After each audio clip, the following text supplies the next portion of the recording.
you got for me second? Okay, so the next one we're going to move on to is, in order to hit the simultaneous equations, your questions you asked me on that, we need to have a little look at, because the question you asked me is, the stuff I'm about to show is, it all works very well with adding, but what happens when you start subtracting and you've got negatives involved as well?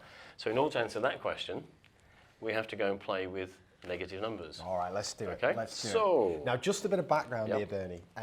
I think I've been... child abuse is too far, but the way I've taught negative numbers in the past has been terrible, because I've been using analogies. So I've been doing... Oh, me too. Ice cubes, I've had flipping chili cubes in soup, and it's just... There's generations of kids who are flipping clueless about it, because the problem I've always got with analogies like that is that they tend to work for... Some of them are so flipping convoluted, it's just ridiculous. Become embarrassing. Like kids are like, what this soup's -3 degrees and all this nonsense. But the problem, of course, is that they have a limited range. So when you come to certain problems, they don't work quite as well, particularly with negative numbers. Multiplying two negatives tends to be an issue. So you need a new analogy for that. And then the kids are like, well, which one do you want me to use? Which one? And it's just more trouble than it's worth. So I've now gone completely the other way, and I'm just about kind of practice with the kids, like, and I'll show them why it works, show them a pattern of adding negative numbers. So I'll start 3 plus 3, 3 plus 2, 3 plus 1, blah, blah, blah, going down into the negatives, and then just practice until it becomes as automated it is for me. But that's starting with kids who have some sense of number, and it certainly hasn't worked for all kids. So I love nothing more than thinking about how to teach negative numbers, so I'm fascinated by this. As we were discussing, it was a breakfast about, what do you do about misconceptions, and I think that like this, you have to spend a lot of time in building the basic concept of what positive negative numbers are, how you operate with them. And again, the number line is a very abstract and a sort of ordinal thing. And the guy who wrote an article recently went to China, and they were using counters. So it's the cardinal, the counting objects aspect of this. So we've been experimenting with that for the last couple of years at my school. What I'm going to talk about today, some of this is still I'm working on. So you can pick holes in it and fire it down, that no sounds problem good. at all. That sounds and we'll good. get you to do a bit. So, and what kind of age of kids are we talking? Generally, I'd probably we started this in year 6. Yes, so they've not seen a negative number? No, they might have come across it on a thermometer, which is where we kind of start. Okay. And by this stage, they've met number lines, so they're familiar with that. And they've met, I'm assuming they've added and subtracted and all that, but with positive numbers? Yeah, just a normal number, but counters were really for that. Got it, okay, fine. So we start with spend some time, and I'll give you some things to do here. Yeah. And we'll see what happens. Now, the first thing I've noticed here, so you're drawing a number line on this, but it's a vertical number line. It's a vertical number line. This is a source of debate, right? Because some people are very much horizontal number line. Why the vertical? Because you're trying to put in the context of something they're familiar with, which may be temperatures. Also, we're going to... It makes more sense when we go up something that it's becoming higher or bigger, and go down something. Whereas actually going left or right is arbitrary. Yeah, yes. This is on your personal opinion. No, I'm still working on this. I agree. And I'll tell you what's interesting me though. And it happens with a lot, right? I talk about this a little bit in my book. When was the last time a kid saw a thermometer? Like, it's interesting, isn't it? Yeah. I completely agree that the vertical is the way forward because of the up and down. I like that. But yeah, it's interesting, isn't it? Sometimes I'm having to, when I use a thermometer thinking it's going to help kids, I actually first have to teach them the concept of what a flipping thermometer is and stuff. Go to Uganda and start talking about negative temperatures. Yeah, of course, yeah. So absolutely. That's interesting. Okay. No, we hit that problem there. But we've got the vertical number line because you prefer the concept of up and down. Got it. They are some directed numbers. Fine. Some of this is still a bit flaky and holes in it, so if you can spot them, please feel free to chuck in. So you're now marking the positive numbers, positive and you have the plus next to it. Okay. So, and I call that positive 3 rather than plus. So in our scheme, which is very fussy on language, when you write 6 sine 3, we read that as 6 plus 3. 6 plus 3, okay. And if we read that as 6 minus 3. Okay. So if you're paying attention, you won't spot a hole in something I say later, but good luck. 6 plus 3 and 6 minus 3. No add. So for us, a plus is an operation and a minus is an operation. Because, I mean, this is, again, and secondary teachers have to deal with this, with negative numbers. But trying to start this would be a nightmare for me, because so many kids say to me, when they see -3, they go, is that a -3 or a -3? And I'm like, oh, God, where I don't even know where to go with that. So you're very consistent. So just so I got it right, it was 6 -3. Yeah. So there's no, you not use -3. That doesn't come into play. So this starts in reception to year 1. So that when they've moved on from doing the activities, 6 plus 3, and there are different concepts that there we deal with as well. But this is read as 6 plus 3, nothing else. 6 plus 3. 6 plus 3, and that's to do with addition.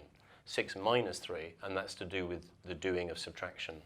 Right, okay. So this is what I loved about the Singapore maths as well, is that it's every word, every list in the vocabulary is clearly defined. It's in the teacher guide, and everybody has got to use the same language. So the children are being totally consistently taught the same thing the same way. And I tell you what, I think that's such an undervalued thing, that, because we can switch between the two, because we've been doing it for years and experts and whatever. But it doesn't take much to confuse kids, right? No. That's very interesting. This is what I'm saying. You have to be really clear about what you're doing and very precise. And I have to be honest, this isn't all worked out fully yet. So okay, all right, okay. No, I'm looking forward to this. So then you have what's the relationship between these? Okay. So if you've got 3, and I'll leave the plus sign up for the minute. Okay. It's up here. Yes. Now, if I put a negative sign in front of that, which technically that should be up there, but most books write it there. So there is in Word, you can write -3 like that. Right, okay. To differentiate it from -3. Oh God, right, we're going to have a look at this, Bernie. Yeah. So we've got here kind of am I getting this right? -3 in a bracket, which would be how I would write it, and the minus is nicely kind of in the middle, height-wise of the 3. But you've got here a -3 with the flipping minus sign at the top of the 3. No, that is a minus. That's -3. Oh God, so that's -3 when it's at the minus sign's at the top, and that is -3 when it's... No, that's -3 as well. Right, okay. And then there are inconsistencies. This is why this topic has got a lot of misunderstandings. The publishers aren't consistent with this. The teachers aren't consistent. There are a whole... It's no wonder children get confused. No wonder. I'm getting confused here. I thought I was going with me negatives. However, I'm going to stick with what's in most textbooks. Yes, fine, got it. But usually, if publishers want to say that's a -3, they'll put it in brackets like that. Yes. To signify that is 6 plus -3. Got it. So I don't read that as 6 minus -3. I read that as 6 minus -3. 6 minus -3. Which is why I never say 2 minuses make a plus, because I never deal with 2 minuses. This is a minus, and that's a negative. You've got the minus operation and yes, then and the negative sign of where it is. Okay, so if you start with 3, now I'm going to contradict that because when I'm working with textbooks, I can't do anything else. So that's 3 or +3. +3, yeah. If I put a negative in front of it, I've jumped down to the other side of 0. Okay. So the idea is that a negative for me in mathematics and in functions as well means opposite of in some way, inverse of. Okay. Yeah. And do you see it literally as a jump? I see it as a reflection and opposite. So a reflection. Yeah, or we'll do later, we turn it over. It's in some way the opposite of. I like that. So it's bringing a kind of physical action to it. Yeah, okay. So we talk about flipping things as well. And would you say, just so I'm very precise in the language, if it was a 3 before and you put that negative sign in front of it, what do you say? It's moved to -3? No, it's just what does -3 mean? Well, +3 means 3 above 0. Yeah. And -3 is the absolute opposite of that. So you've gone 3 down below. Got it. Is that okay? Yeah, I'm with you. And these definitions need time as well to get in and working with them. So, and then if I've got this -3, so I put it in brackets so you know it's -3, and I put a negative in front of that, what does that mean? Well, it means the opposite of this. So I've got 3. Yeah. Then I've got -3, which is the opposite here. And if I put a negative in it, you get the opposite back here. Okay. And if I put another negative in front of that. So negative is the idea of extreme opposites. And you're using the brackets with the kids? So they're negative numbers like that. I tend not to use this because it's not used in a lot of textbooks. The high up one, okay. So where we go. Got it, okay, I'm with you so far. And then you've got a lot of questions about comparison comes next. So I'm going all the way back to do this the same way I do numbers with very young children. Yep, yeah, so yeah. first of all, getting some model of where they are in relation to each other. Yep. On a number line now, because we moved on, they're older. The other thing I need to do is to compare numbers. So which do you think is greater, positive 4 or positive 3? Positive 4. Why? And that's what the children, yeah. every question we ask in the class is why? Why? How do you know? Yeah, Explain. okay. Justify. So, I mean, I don't know if this is the right thing Yeah, to no, say. it doesn't but matter say anything, kind of right. further away from 0? Further Okay, higher so this up? one's further away from 0. Gee, yeah, good point. Go on. I'd like to say that was a deliberate thing. Higher up on the number line? Yeah, Is that whatever you want to say. Oh, It's- okay, we're trying to help you get your concept. So Yeah. higher up than this one, okay? Yes, Okay. yeah, So what I'm happy. about negative 4 and positive 3? So, positive 3 is, what language do you use? Bigger? Yeah, whichever language you want to use. Greater than, bigger than. Great, yeah, because smaller than, bigger's less than. bigger's dodgy, isn't it? Is bigger dodgy? I have some problems with it. never Yeah, mind. okay, all right. Greater than was what the language we Greater's use. safer, I Yeah, think. yeah, Okay, all right. yeah. So, positive 3 is greater than negative 4. Yeah, but 3 is a bigger number. 4 is a bigger number than 3, so surely that. And this is something we do with Yeah, children. yeah, okay, Yeah, but okay. 4 is a bigger number. Surely that's the bigger one. Got right. So I'd need to again say but 3's further up on the number. So you line. need a very clear mental image Yes. of where this is. So this one's up here, but that one's down there. So that one's worth more. Got it. And just to ask my usual kind of awkward practical question, is this is happening whole class? But Yeah. are you posing that question then saying to kids, right? All have a think about it, discuss it with somebody, then we do it as a Yeah, kind when, of whole in, class? in my school, when we're introducing things, we use show me boards. Right. Okay. And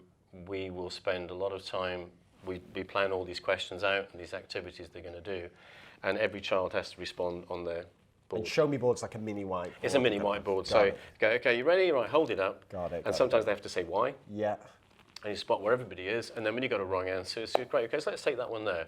You know, would anybody like to argue against him and explain why you think that's wrong? And we spend a lot of time at the beginning, because then it goes a lot quicker later on. And can I just ask that? Yes. I didn't ask it before. When we were doing the earlier stuff with the rekenreks and the 10 grids, Well, I'm good. getting all the Well, you're language getting here. I'm there. getting it. Would show me boards come into play there, or is that more just? Yeah, no, with the young children. But you have to remember, with young children, they're struggling to write Of course, things. of course. So we use things like number fans that they hold up. They have numbers 0, 1, 2, 3, 4, 5 on them. They hold cards up. They have ready. Yes. So if you think you've got the number 3, hold it up. So a Got lot it. of stuff where they have to do things, or show me 3, they show with their fingers. Yes. But everybody, that assessment for learning is really key. Yes. And then if they haven't got that, a TA will go and work with them. When they do some group activity, they'll go and work with them, make sure they catch Got up it. on that. Because we don't want the inability to write a number to kind of hold them back or whatever. They need It's to about- recognise them. Yes, of course. Very of early on, course. so they can match that to the numeral 3. Got it, got but it. actually writing them is quite a complicated thing for young children. So they can make it in sand, they can make it with pebbles, they Got it. slowly process to get there. Got But it. for me, my guiding thing is this. This stuff we're writing down here, that's not the maths.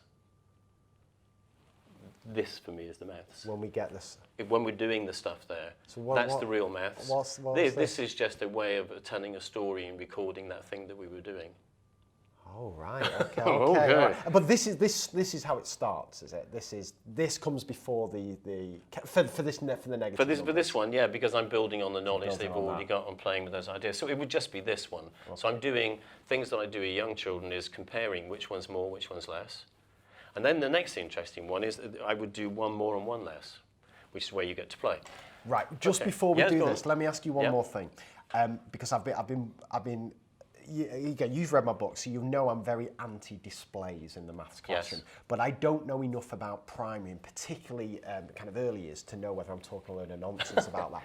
Because a lot of teachers will say to me, my classroom has a number line in it, because that helps kids get familiar with it. They're always seeing it, they can use it, and so on.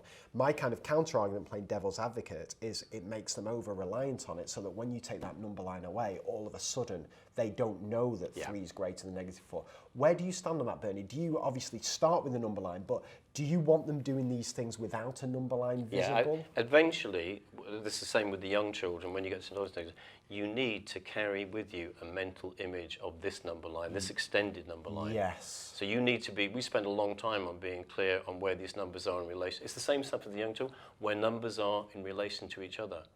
like with the young ones. So they need to know +4 is there, -3 is down there, that's 4 and 3, they're 7 apart, which we're coming to this difference idea. So they have to have that in their head, yes. And eventually they need to carry that with them. And and this could be the stupidest question yet, but is it kind of a 3-stage process where it's do this first seeing a number line, do it second being able to draw your own number line, do it third just visualising it? Is that there's a concreteness fading that applies to pictorial as well. Right, okay. And you may draw one, then that's where I think the empty number line comes from. You draw a line, you put the bits you want on it. Yes. But and I tend to draw things in maths anyway, so if I'm doing a problem, I draw it just to be sure. Got it. But I can visualise it in my head. Got it. And last question before we come on to these. You mentioned that you have a bit of an issue with bigger than. I do too. Are you very kind of strict on this? Would you say that +3 is greater than -4? Yeah. But would you say +3 is bigger than -4? Or do you steer clear from greater than? Do you steer clear from bigger than and? We follow the Singapore maths scheme, right, and so at the beginning. This is year 1 program. Okay. So these yellow and red counters are out again. So I you got like these. 2 red counters. So the language is very precise at the beginning. Yep. So there are more yellow counters than there are red counters. Okay, with 3 yellows and 2 reds. So there are more yellow counters than red. Yep. There are fewer red counters than yellow counters. Yep. I'm dyslexic, so I hope I'm saying that right. Yeah, I got it. I'm with you. But the number 3 is greater than the number 2. Yes. And the number 2, they say, is smaller than. But we then move on to less than as we move on up the score. So originally they talk about the objects here being fewer or more, but the number being greater or smaller. Greater or small? That's interesting. And yet they also talk about what's one less than thing, where you actually take it away. So the word less than comes in more as an operation than a comparison. That's interesting. Okay. It is so incredibly well structured. Jeez. They spent a long time putting it together. Again, you can just see, just as we would flick between greater than, bigger than, more than, it can get confusing for these kids, can't it? Yeah. And everybody has to use the same language. It's in the scheme, it's in the teacher guide. I like it. And British teacher having to learn things like what does addend and minuend and subtrahend mean. Which I never knew. No, let's not go near that one. It's only since I retired. Okay, so we're now going to work with these sort of models here. Okay. So this now is, you have to describe that to the listeners. So we've got some new things. So these are are these 1 counters? Would they have a name, these things? They're algebra disc, but I often use double-sided counters where I use the yellow side as positive and the red as negative. Coming here today, I thought I'd use these as a mix it up. So we've got these discs, and they've got a 1 or a +1 on one side and a -1 on the other. And at the moment, I'm looking at 4 +1 discs. Okay, good. So we're going to go back and do the same activities with young children. Can you make me the number? And it's make me the number. That's 1 more than 4. 1 more than 4. Yep, so I'll slid another counter. Bring in a 1 in and you've got 5. Okay, good. So we'll go back to 4. Okay. Can you make me a number that's 1 less than 4? Yes. So you're doing a taking away subtraction. Got it. Yeah? Got it. Now, when we did this in Uganda, and the next one was very funny to watch. Okay, can you make me the number that's 1 more than that? So you've now turned over 4 counters. Yes. We've got 4 -1 counters here, and you've asked me to make 1 more. Okay, one more than that. So my instinct there would be to bring another one in. Bring in another -1 counter. That's right. Yes. And what you've actually done, if you now refer back to your model, is you've made it smaller or less.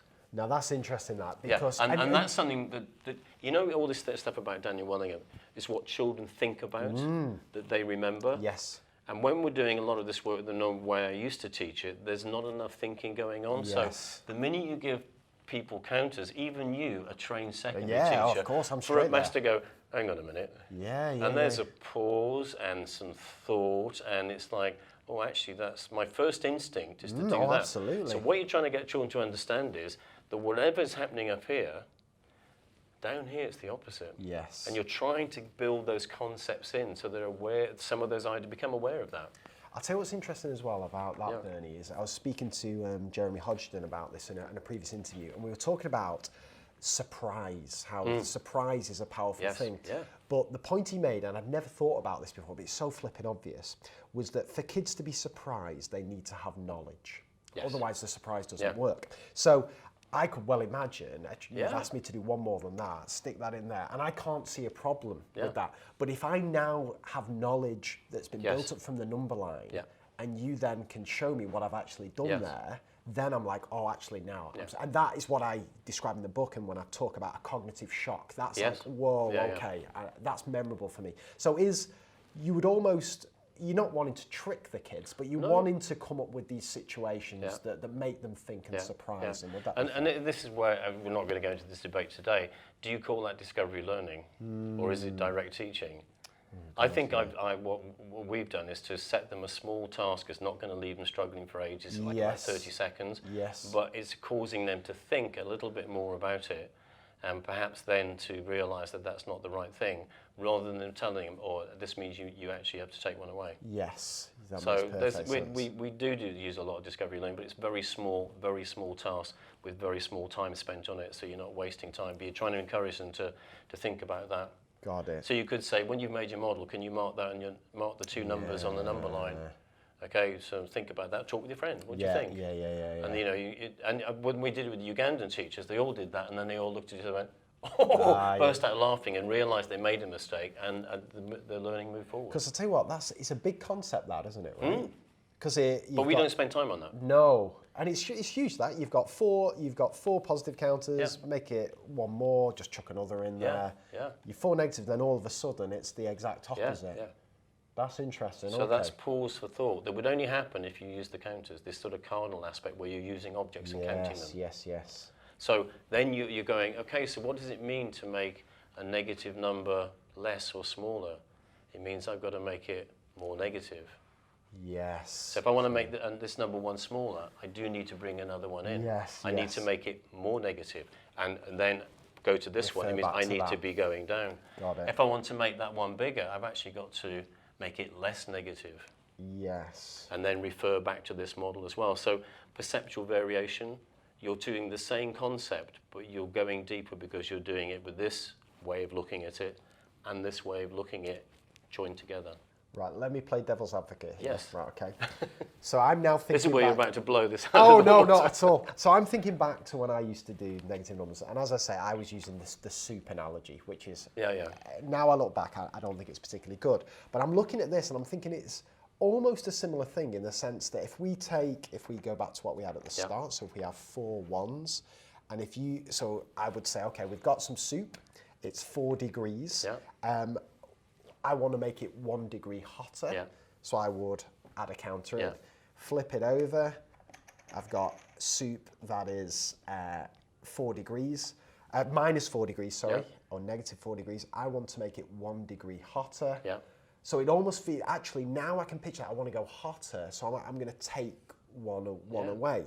So I'm thinking the kind of soup thing holds up with these things, and I can refer back to the number line. But does this approach with the discs have an advantage over that kind of soup, fire, ice, and all that kind of stuff? Yeah, my experience of working with young children particularly, and then using these ideas with much older children, is when they're actually handling something, and you were at my Maths Con 14, is that when they all sat doing simultaneous by purely abstract methods, no conversation. When I asked them to do it with equipment, they are much more engaged and thinking, and then conversations start. So I find that making people, adults and children, move things and operate on and do things causes them to think more about it, and usually, hang on a minute, let's have a chat, what do you think on this? And engage in that far more than just analogies on their own. Yeah, I completely agree. And I guess the other problem with analogies is they have to understand the analogy as well, right? So they're having to present what's flipping soup and temperature. It's all extra complexity. Of course, the argument is, God, this takes ages, you haven't got time to do that. If you don't do this, you're going to be constantly spending all the time further up trying to sort this out. Absolutely. So, and I haven't finished all of this. We're still reading stuff and trying to pull other people's ideas in and try things out on our own. Okay, so there's one more and one less, and the idea that less means more negative and more means more positive moving. And so we've started with the number line, we've gone to the counters, would we then go completely abstract and show them things like 6 add minus 3 as a calculation, or is that a lot later? No, well, addition and subtraction always comes later. Yeah. So first of all, it's getting a concept of what it is, what's more, what's less, comparing things, what's one more, what's one less. So it's exactly the same as we do with the young children with number, but bringing those ideas up into how we deal with negative numbers. You know, do the same depth, do the same step-by-step process. And would it, again, we're not going to, well, we're going to talk a little bit about algebra when we do simultaneous, but would it be a similar thing when you introduce algebra first? Is it the one more, one less with that before you go anywhere near any operations or simplification or anything? Yeah, they have to understand what those things mean. Got it. Right, okay. All right. And that's why I think we fall down, we don't spend enough time on that. Yeah. No, I like this. Okay, so yeah, you asked, would I go, I then sort of move on to more abstract. So which do you think will be more, 6 negative 1 counters or 4 positive 1 counters? Now this is interesting because the way you've written this is interesting. So well, I've written it differently here, so I'll write it like that for you. But the reason I put them in circles was I was talking counters. But no, but I almost like, I like that. So you've got 6 brackets negative 1. And that's standing for 6 lots of negative 1 counters. So the way I teach maths is when I read that, I'm probably not thinking what you're thinking. I'm thinking that. Right, yes, yeah. And I can't stop that happening. So you're just seeing it visually. Yeah, 6 and counters. I can do it the other way. Yeah. But that just jumps up. I have egg boxes and 10 frames, it jumps up. Right? I do the other stuff as well, but I can't prevent that now. That's interesting. So you've got 6 lots of negative 1 counters and 4 positive 1 counters, and you asked me which number is greater? Which number? Which represents a greater number? Which represents a greater number? So I'm going to say it's the 4 positive 1 counters. Yeah. And you're going to ask me why, which is going to be annoying. Always. And I'm going to say, and what I'd be thinking, well, 4 that represents 4, which is again higher up on up on the number line. Yep. Okay, and then you've got a lot of things like, which would you rather have, 6 positive 1s or 0 negative 1s? Ooh, and you're using which would you I'm rather? thinking, well, which is greater? Okay. So I would say 6 positive 1s is greater because again it represents 6. Yeah. Now that's an interesting one. In fact, you've always got to bring 0 in somewhere. 0's interesting, isn't it? And and young children do 0. I noticed that, and I didn't pick up on it before. But 0 was common throughout when you're using the 5 frames. Right from the beginning. It was common when you're using the rekenrek things. Because 0, if you leave 0 out, it could be a minefield later on. It's dead easy for children. If there's something there to touch, they can count it. If there's not, that means 0. So with their hands, we have signals like show me 1, show me 0. Yeah, okay. Unfortunately, in Uganda, that meant 5, so we had to retrain them to make that 5. Really? Different countries, different ways of doing things. Okay, so 0's in there. So 6 positive 1s, 6 positive 1 counters are more than 0. So having these questions in an order which we've written, they're all linked to each other, and they're all at the end of then you say, so what do you summarise from that? What have you learned from that? And we try and pull those concepts together and get them into not 2 minuses to make a plus, but a really long sentence that says the whole thing. We were talking about that this morning. That's it. And would you, because obviously I'm obsessed with my take on intelligent practice or using principles of variation, would it come in here? Would it be, so I'm looking at this and I'm thinking to myself, I'm going to be doing 6 lots of negative 1, comparing it to 4 lots of positive 1. Then I'm going to change that to 6 lots of positive 1. I'm going to change one thing at a time. Right, okay, so it lends itself quite nicely to No, that. it's absolutely brilliant. That's been the biggest change, I think, in my teaching in the last year working with children, is I'm using that a lot more. Yes. Really successful. But I have to prompt, with a lower ability, I have to prompt the questions. They don't, and what are they attending to? I have to tell them what we're looking at. Of course. Whereas the quicker graspers will go, oh, no. With these guys, I have to ask the questions and prompt, but we still get there. Got it, superb, okay. Okay, so then the next big thing, and if you're interested in algebra tiles, people watching this, have a look at Mark McCourt's video he's made on that. Nice. Thank you very much. No We'll go fresh, we'll go completely fresh. Sorry, thank you very much. So the other big thing is about 0 pairs before you move on with this. Okay. So you have a 1 and a negative 1, and we know that 1 minus 1 makes 0. Yes, but also a 1 and a negative 1 makes 0. Now, this, I have to say, is not so convincing, but I don't know whether you saw, I was able to do it at MathsCom 14. I have access to, I hope this is not going out to Singapore, I have access to one of the apps they use online. Right, okay. Where they teach with us. And the app, if you bring a 1 and a negative 1 disk, and you put them on top of each other, they go and they disappear. Oh, okay. And I like children to see that at least once, even if they haven't got access to the app themselves. Okay. So you get the idea. We know 1 take 1 is 0, but when I'm using equipment like this, which is why I love computers and animations and things, if I put that on top of that, okay. It's not so convincing. Why is that 0? But if you see the app where you see the 1 and the -1 and they go and they disappear, it helps children grasp the ideas. Okay. There's a lot of online software I use for convincing children about things because the animations are absolutely brilliant. Got it. And the reason that you're not as big a fan of when they're just on top of each other is you want 0 to represent just... I want them to go. Just to go. Yeah, Got it. go. Got it. So okay. when we're working with this, when we do a 0 pair, we will actually get rid of it. It's gone. Got it. Yeah. Right. Okay. But all these online things now are fantastic for convincing children. Animations, just they go, oh yeah, got it. Yeah. So what are we doing? 0 pairs. So if I've got 1 and a -1. Yep. Yeah. Now I'll probably put them like this a lot. Oh yes. Because when I'm doing the children we teach, and in this country a lot more have done bar modelling. So when things are opposite, when you're comparing them, we tend to put them underneath each other. So you've got here the one counter and the direct. Yeah. So when we're doing, and come to this in a moment. When we're doing comparison with children, and you want to compare things, you have this one-to-one correspondence. So we'll put them underneath each other. Right. Say they match, these match, or there's one more there. Yes. So when I'm doing things which are kind of opposite to each other, I'll put them underneath each other. Got it. And then I'll do. Got it. Is that okay? Yes. So the other thing you need to understand is, okay, to be able to do, there are different ways of using these counters and doing it. So we're mixing it up with a few ones. So there's a model of 4. So we've got 4 ones in a row. You're happy that's 4? Very happy. Okay, right. I'm going to bring in what I call a 0 pair. Okay. Now, what's that 0 pair worth? 0. Okay, so if I bring this in here and ask what number does that represent, a lot of children are going 1, 2, 3, 4, 5. Take away -1 is 4. Yes. The ones who get it will realise that they're a 0 pair. So this is still actually a model of 4.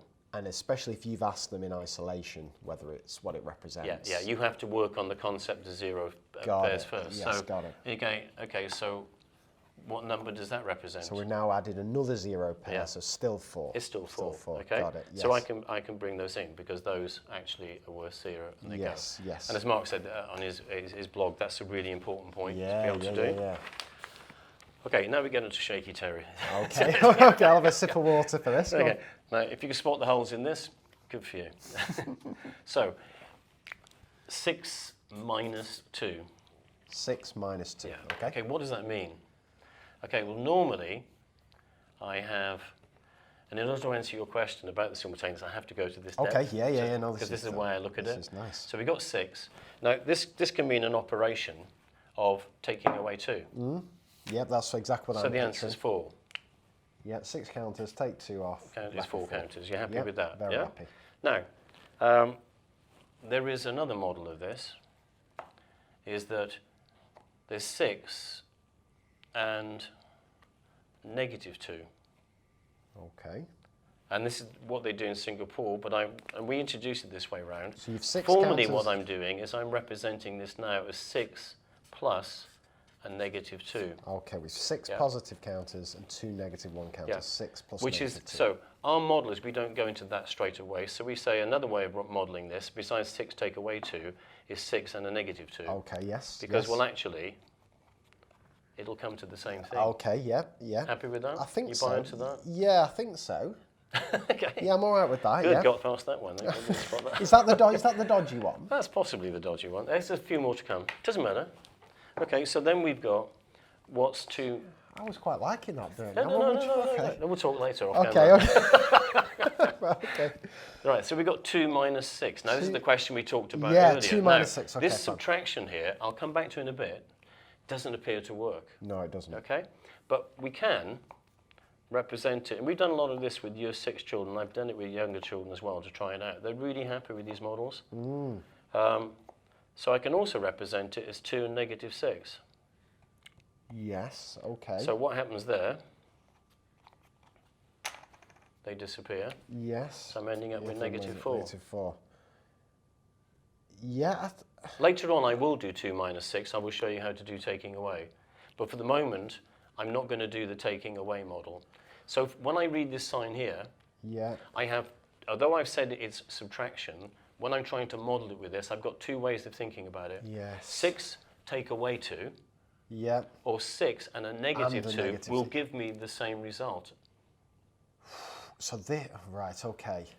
So This looks really complicated to you first on. I know No, it does. no, Everyone's the same. But you've kind of got you've an and in there, right? So Yeah, it's yeah, 6 absolutely. and a negative Yes, 2. that's exactly what it is. And without the app, I can't show you.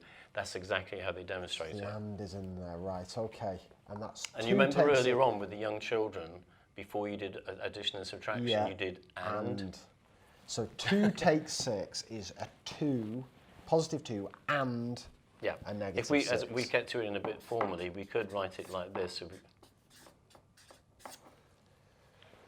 Jeez, I'll tell you what's running through my head straight away. Yeah. And this is kind of thinking ahead. I'm just thinking of, it sounds tenuous this, but I'll bring it back. Thinking probability, right?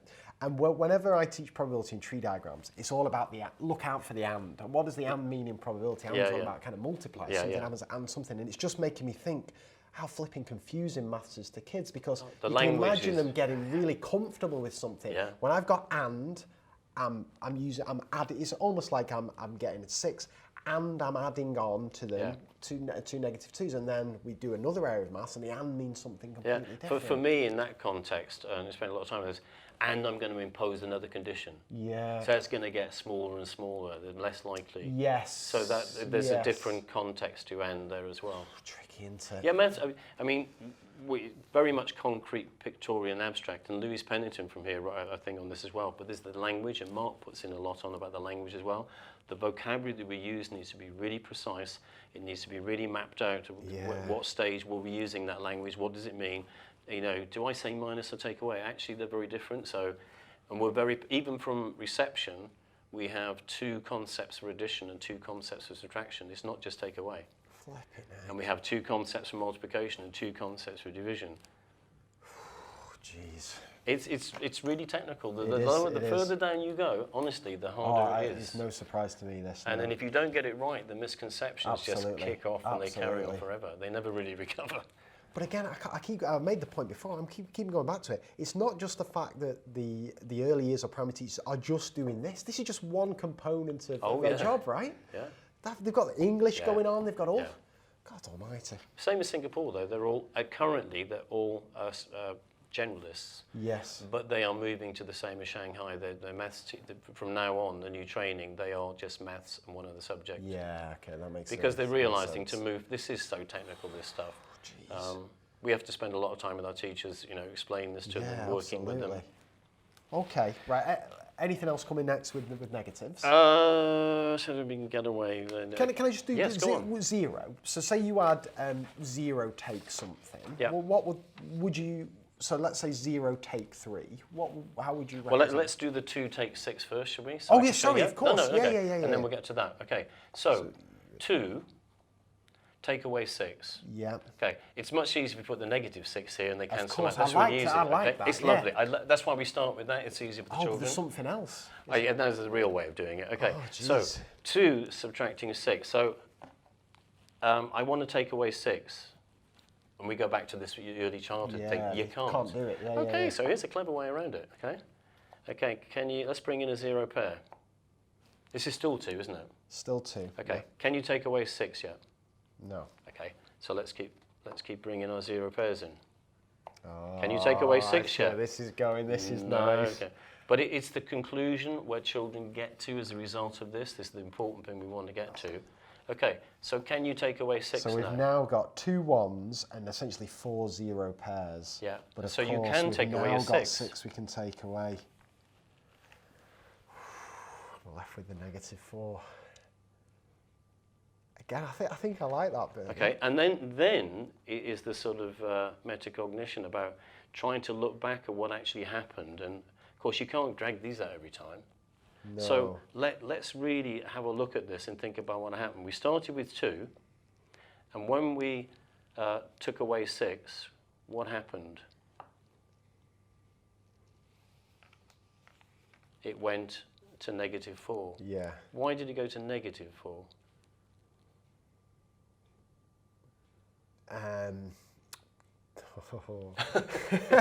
Because we were kind of left with the negative parts of the zero pairs, and the positive parts had gone. Let's jump around and do 6 take away -2. 6 take away -2, okay. So I'm jumping a few steps here, but we're kind of running out of time, I think, so let's answer some of the questions. So here's a model of 6. Yeah. Actually, the best one is, to start with, is -4 take away -2. This is the order in which I usually teach it. Whew, -4 yeah, take it sounds really complicated. Actually, it's one of the simplest ones of the lot. So you've got -4 there. Yeah. Okay. Can you take away -2? Yeah, I can. Yeah, good. So what happened? Did the number get greater or smaller? So the number got greater. It got greater by 2. Yes. Okay. So what you play around with that idea, and you'll learn that if you take away a negative quantity, it's going to get bigger. Yes. Okay, let's suppose we take the number 6, and we want to take away -2. 6. So that was the easy one, because you could just take them away. Yeah. This is more complicated, but we're going to reach the same conclusion. There's 6. Let's take away -2. Okay. We haven't got any. Okay. So let's bring one in. Can we take it away yet? Not just yet. Let's bring another one in. Can we take it away now? Yeah. Okay, good. So take them away. What effectively happened to the number that we started with? It's got 2 bigger. 2 bigger. So what we draw out from that is whenever we subtract a negative number, it's going to result in this one getting bigger. Yes. And that's what the children eventually take away. That concept is firmly implanted. And so when they're reading this, they get to the very fact that if I'm going to take away -2, it's the same as just adding 2 to it. It's going to go up, increase in size by 2. Right, so a couple of questions Straight straight off. So the first off is that, because this concept of a zero pair seems fundamental to this, right? It is. Absolutely Without it, it's not going anywhere. And you said that before that you liked the app, the fact that whenever you had this, it made them disappear. Yeah. But what's its equivalent? Does it they then kind of reappear for stuff like this? Because I like the fact that they're there. Yeah, we do some work at the beginning where that's full. And then suppose we've established that this is 0. So if I bring this in, the first thing children will do is count the 5 and then take away 1. But then they begin to realise, they generalise that actually it doesn't matter how many 0 pairs you bring in, you're not adding anything to this. And I think what I'm saying is I prefer this than the idea of the app where these are disappearing. I want these to kind of be visible at all times because they're so important. Oh yeah, but they'll only disappear if I go on the app and put that one on top of that one. If you put them on top, so they stay there the whole time. Sorry, without the app running here. So got it. That's for people listening to this on audio. It's impossible to know what's going on. Got it. No, that makes sense. So that's my first question. My next question is, so we've got here -4 take, and I'm going to be banging my negatives and minuses. -4 take. -4 subtract -2, and then we've kind of shown or demonstrated that that's equivalent to -4 add 2. Do you formalise that? Would that be? The idea is that if you do this and you set it out in a bank of questions, intelligent practice, and then ask at the end, what did you notice? Yes. What did you find out? What did you conclude? The Yeah. quick graspers will come to, well, and we sometimes use close sentences, so they just have to complete the sentence. And they get that if you subtract a negative number, the original number is going to get bigger. Yes. And rather than 2 minuses make a plus, that concept is there. But you also have another one in here as well going on, which is what the the new scheme for secondary is. You can also see when you have a negative, and this is a minus for me, so I'm not totally happy with this, but another way of teaching it is, if you subtract a negative, it's the same as adding the number of the opposite sign. That's what actually happens. Subtracting a negative is the same as adding the number. Yeah, if you subtract something, it all sounds very complicated, Yeah, but you actually. put this into a very tight order of very little bits where you then at the end ask conclusions. And the children are going to get to the stage where it's completely automated. Yeah. They're just going to go, and that's +2. And the practicing things in between and stuff like that. But the important thing is they'll still get to that stage, but if you ask them to explain it, and this is the same with all arithmetic they do, they could in terms of equipment. If you ask them to why, they'll tell you why. Okay, and then I guess my final question on this is going back to, again, the conversation I had with Jeremy Hodgson, and the kind of, the question that always comes to mind with this is what Jeremy calls the exit strategy. How are we moving kids away from a reliance on these? Does it happen naturally, or do you choose questions that makes this inefficient, if that makes sense? Yeah. The whole thing, efficiency is the right word, is that it's not that's wrong, but this is more efficient. Yes. We very quickly get the children to tell us that if you subtract a negative, it's going to be the same as adding. Right, okay. And then we move very quickly, surprisingly quickly, to the abstract, and it becomes embedded. And I assume if problems come later down the line, you just get these back out again. We can always go back to Interestingly, this. since we've been teaching like this, first of all, with young children, since we started using equipment rather than drop number lines, there are no counting on errors. So if you do 7 plus 2, they'll go 7 and 1 more is 8 and 9. Children who use number lines go 7, 8 and get it wrong. Children who've learnt this don't make sign errors in algebra with us. That makes sense. They don't make them. Okay, and last question, because I know we're going to do some. And I can really say that, they don't make them. I'm almost sold by this, Bernie. Last question before, because I know we're going to move on to simultaneous, is back to my soup model. It's got lots of problems, but its main problem is it breaks down with multiplication and division. Obviously, we've not got time to go into it, but would you use these? Yeah, absolutely works, multiplying negative by negative? Yeah. You're going to have to just show me something on that, Bernie. Because this is almost the holy grail, right? If you can show me why, say, I don't know, any two negatives that you would like to think of multiplied to I hope I can. We might have to cut this bit. Okay, it goes back to kind of year 1, where one of the perceptions of multiplication is an array. Okay, yes. So this is 2 times 3.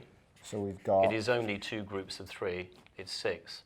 If we were to turn it like this, that's what I love about Singapore Master with the curriculum we follow. It's so precise. Yeah. That isn't 2 times 3. That's 3 groups of 2. Oh, so they've even prescriptive as At to which very way you read beginning. it. That's until very later, and then it changes, but we haven't got time to do that. Okay, fine, but it builds on an array. I'm happy with that. So what would you, a model of, well, let's take 3 times 4. Let's go through it step by step. Let's do it. What's a model of 3 groups of 4? Well, that's 3 groups of 4. Yes. You want to build these up? Let's do this. All right, so 3 groups of 4. So I've got 3 rows, each with 4 ones in it. Good. So what are 3 4s? 3 4s are 12. Okay, good. So now can you make me a model of 3 lots of negative 4? 3 lots of negative 4. Yeah. Yeah, I can. Yeah. There we go. I had to just think. So what I'm doing now, I'm turning over all my ones. So I've now got 3 rows, each with 4 negative 1 counters in it. Now, you remember earlier on that I said this to me means the opposite? Yes. Okay, so what you did there, you didn't even bother thinking about it. When you put a negative in there, you flipped everything over, didn't you? Yes. You went to the opposite. So now if I read you that, I'm saying, can you flip your 3 lots of negative 4? This is why at the beginning I've spent a lot of time on the fact that negative is inverse or opposite. Do you know what I feel like here, Bernie? Like I've been shown some street magic or something like that. This is like the big reveal.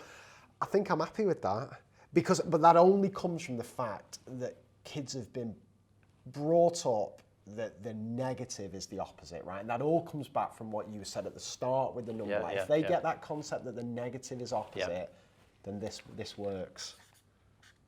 What does that mean? Yeah, okay, so you've written sine to the -1, so it's inverse, the opposite. Yeah, inverse. So negative in mathematics for me is something to do with opposites in some way. And it works with transformations of graphs. Yeah, and so it's what is y equals x, y about y equals negative x or minus x.